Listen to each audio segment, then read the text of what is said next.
Neden geceleri daha çok düşünüyoruz? Gündüz sustuğun düşünceler, gece neden bağırır? Işıklar kapandığında, telefonu bıraktığında, neden zihnin bir anda susmaz? Gün boyunca idare edersin. Meşgulsündür. Bir şeyden bir şeye koşarsın. Ama gece olur, her şey sakinleşir ve zihnin sanki yeni uyanmış gibi çalışmaya başlar. Söylenmemiş cümleler, olmamış senaryolar, keşkeler ve ihtimaller. Ve sen şunu düşünürsün. Neden şimdi? Bu bir tesadüf değil. Bu beynin çalışma şeklidir. Şimdi gel, geceleri neden daha çok düşündüğümüzü bilimsel ama sade bir dille birlikte anlayalım. 1. Kortizol seviyesinin düşmesi. Gündüzleri vücudunda kortizol adı verilen bir hormon daha yüksektir. Bu hormon seni ayakta tutar, odaklanmanı sağlar, hareket halinde kalmana yardım eder. Ama geceye doğru kortizol seviyesi düşer ve bu düşüşle birlikte beynin kontrol mekanizmaları zayıflar. Yani gündüz sonra düşünürüm dediğin şeyler gece filtresiz şekilde ortaya çıkar. Beyin artık şunu yapamaz, bunu kapatalım ve düşünceler daha serbest dolaşmaya başlar. 2. Dikkat dağıtıcıların kaybolması. Gündüz zihnini meşgul eden bir sürü şey vardır. Mesajlar, işler, sesler, sorumluluklar.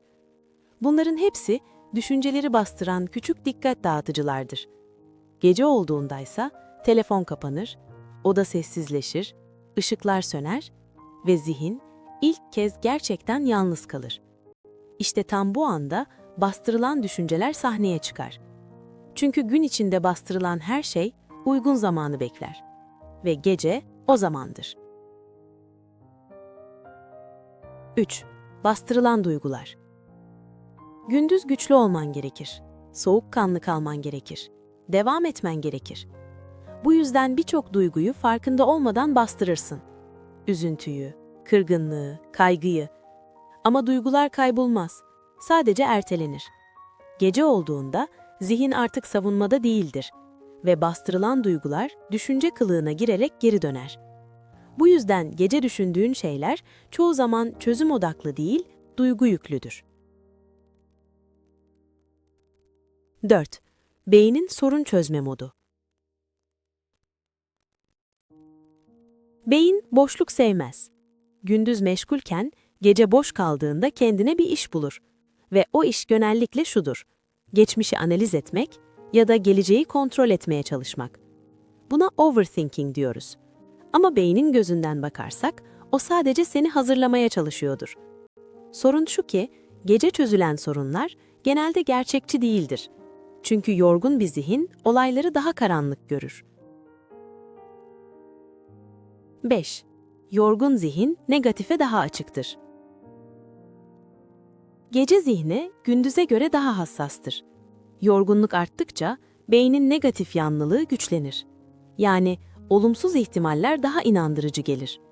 Bu yüzden gece ya olursa, ya yapamazsam, ya her şey böyle kalırsa gibi düşünceler artar. Bu gerçeğin kendisi değil, yorgun beynin yorumudur. 6. Gece kontrol kaybı hissi. Gündüz bir şey yapabilirsin. Mesaj atarsın, ararsın, harekete geçersin. Ama gece hareket alanı kısıtlıdır. Ve beyin kontrol edemediği şeyleri daha çok düşünür. Bu yüzden gece çaresizlik hissi daha yoğundur. Peki bu normal mi? Evet, geceleri fazla düşünmek sandığından çok daha yaygındır. Bu senin zayıf olduğun anlamına gelmez. Sorunlu olduğun anlamına da gelmez. Bu zihnin gün boyu taşıdıklarını gece işlemeye çalışmasıdır. Amaç düşünceleri durdurmak değil. Bu mümkün değil. Ama şunları yapabilirsin. Düşünceyle savaşmak yerine şu an yorgunum demek. Gece gelen düşünceleri %100 gerçek kabul etmemek. Kendine şunu hatırlatmak: bu düşünceyi gündüz de düşünebilirim. Bazı insanlar için düşünceleri yazmak işe yarar. Bazıları için sadece fark etmek yeterlidir. Önemli olan şudur: gece zihninin sesi, gündüz zihninin sesiyle aynı değildir. Eğer geceleri zihnin susmuyorsa, bu sende bir şeylerin yanlış olduğu anlamına gelmez. Bu, gün boyu susturduğun şeylerin konuşma sırasının gelmiş olmasıdır. Eğer bu videoda kendinden bir parça bulduysan, yalnız değilsin. Yorumlara tek bir kelime yaz. Gece. Ve unutma, her düşünce çözüm istemez. Bazıları sadece fark edilmek ister.